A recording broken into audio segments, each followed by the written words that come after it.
Good morning, Dale from Peace Rocks and Garden. This is the second tumble batch completed for 2024 through my 6 rotaries and onto the big 18-pound vibratory.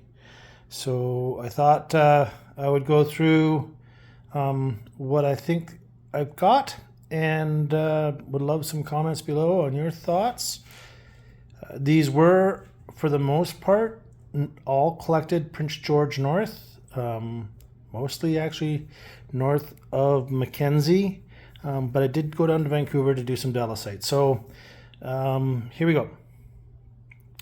First and foremost, what I believe to be jaspers, although I'm thinking the potential that these might be some hematite. That's a really dark red, but I haven't been able to get a white ceramic plate to do a streak test or anything else. Got some jasper there. This one here, I'm on the fence about. It's got some quartz in there and stuff, but just its organization and just what it looks like kind of seems jaspery to me. This one here is really quite pretty. I don't know if the camera will pick it up, but it's just blood red with these different blocks of different kind of shades of red. Then over to here we have what I consider to be granites, and they're off the Beaten River. Up here I think, well, this one isn't, but those there, cyanite, that one for sure, which means it's a type of granite but with very little quartz.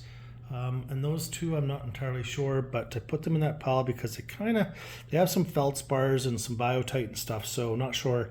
Up here is my sandstones, but these here are so fine grained and so compressed, I'm wondering if they would qualify as a quartzite, but they don't have the sugary textures, so I put them in the sandstone pile. Down here are what I believe to be limestone all the way through to marble. Like there's different types of stones that go up in different grades, just again through the metamorphic process. But pretty sure that those are. And then these are my feldspar rocks, I call it anyways. I don't know what the matrices are in them typically. But you know, there you've got both the K spar or the potassium feldspar and the plagioclase or the sodium feldspars. So you got just different types of feldspars. That there's got a really nice crystallization. And they polished up quite nicely. So that's those rocks. Pull those out of the way. Pull these over. On to the quartzes and the quartzites. So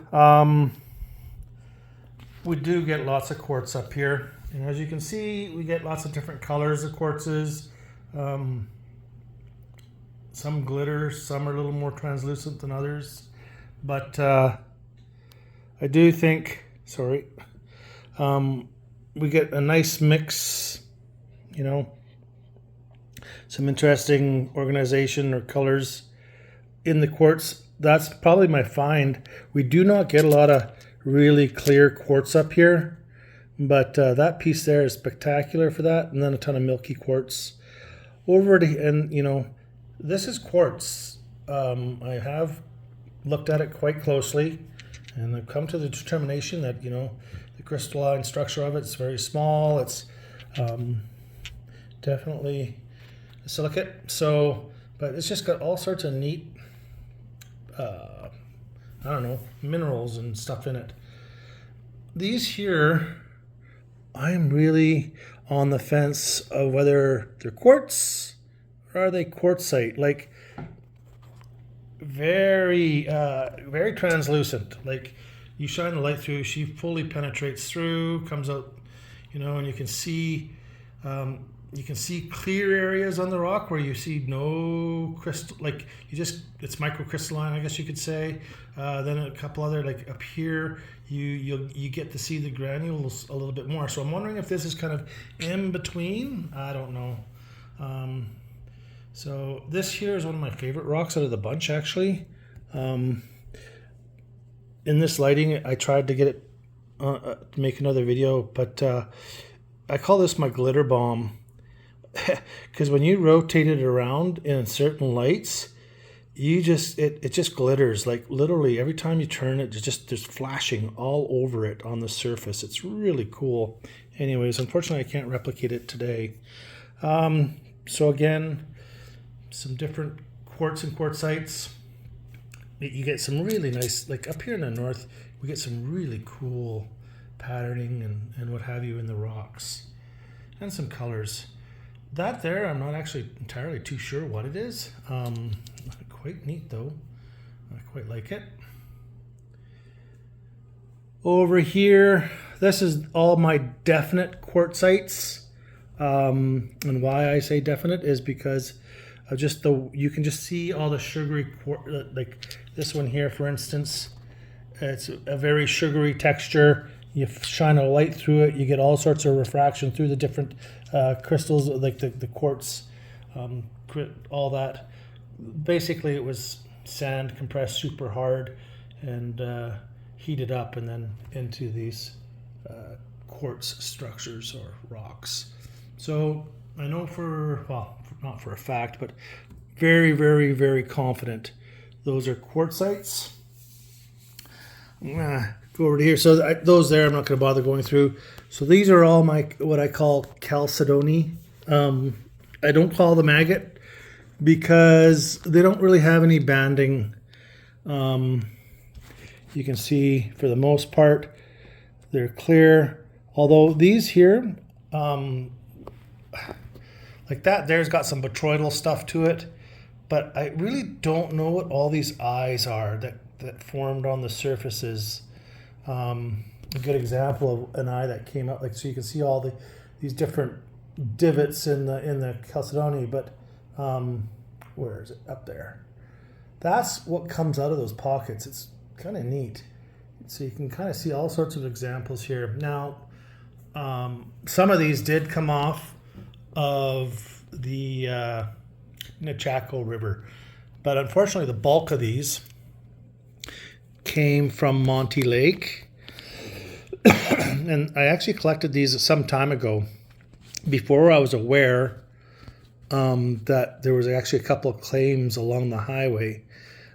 So if you are heading to Monty Lake, be aware, do your homework, because apparently there are some claims right on the highway. But my best find out of that group was this here, where you have oh shoot, the word's leaving me. It's kind of hard, the camera's not picking up fully, but you kind of got this leaf patterning inside. So there's some different minerals that just kind of grew out inside the mixture. And then over here, finally, I quite like these stones. Couldn't tell you what the matrix is. Obviously, it's got quartz going through it where they fractured up. But what I find interesting is some polish up beautifully. Like this is very shiny. And some don't polish up at all. These went through the exact same process. If I, on the light gray one, if I go over to my other room and put it on the polisher and go up through the stages from about 500 grit to 8,000 grit, that'll polish up almost as black as that. But in the tumbler, they just don't like it. Same with this piece here, actually. This piece here, I thought, well, I had it all nice and polished like that, but I figured I'll just try it in the tumbler. But this is my end result. So I'm gonna have to go and put this back on the wheels, and I get it polished back up. But yeah, down here, I believe are some serpentines that I have. Really dark green, kind of hard. But this one here, I just don't know. It's got some really interesting crystals. Come on, focus please. yeah, some very distinct crystals in there. So not entirely sure. I got to do some more homework on that. And then here's the Dallasite. Oh, nope, I lied. This is serpentine. This is the Dallasite that I've tumbled so far. I've got a ton of this material now I got to play with. But they tumble up quite well. You get a really nice shine to them. So, and this is a type of jasper. They call it a brecciated jasper. They call it Dallasite, but kind of cool. So, and then these also went through my tumbles. I separated them out because these are all the ones that are UV reactive. So, and I'll put a link to the video that I did up of these particular rocks with the UV lights, but this was the one that had me the most interested because it shouldn't react. It's granite, as far as I can tell. You know, you got your potassium feldspar, you got some sodium feldspar, you got biotite in there. But you shine the shortwave on this, and it goes just absolutely deep red color. Yeah, spectacular. But I have no idea what's causing it to react. So, kind of the find of the UV batch. So, anyways, I'll put the link down for that if I get the video posted. So, batch number 2, 2024. Hope you enjoyed. Thanks for watching.